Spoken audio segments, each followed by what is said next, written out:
ایک مرغا دیوار پر بیٹھا اپنے مالک کو دیکھ رہا تھا۔ مالک کی بیوی اس کے پاس آئی اور بولی، آپ کو بہت تیز بخار ہے، میں آپ کے لیے چکن سوپ بناتی ہوں۔ یہ کہہ کر اس نے مرغے کی طرف دیکھا۔ مرغا گھبرا کر بولا، ایک واری پیناڈول دے کے دیکھ لو۔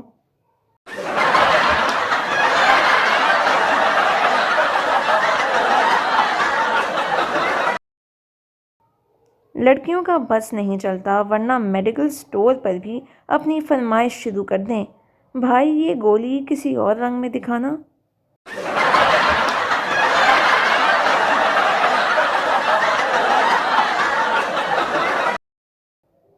مجھے بچپن کا وہ دکھ نہیں بھولتا جب رات بھر جاری رہنے والی بارش صبح اسکول کے ٹائم رک جاتی تھی۔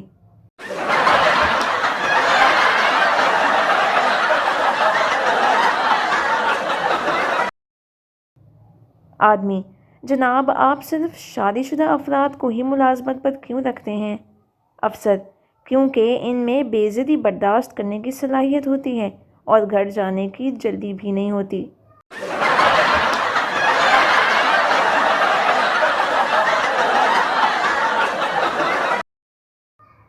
مولوی صاحب نے دیکھا بریانی میں بڑا سا لیگ پیس دوسری طرف ہے تو تھال کو گھما کر اپنی طرف کر لیا۔ کسی نے پوچھا، مولوی صاحب یہ کیا؟ مولوی صاحب بولے، مرغے کے پاؤں قبلے کی طرف تھے۔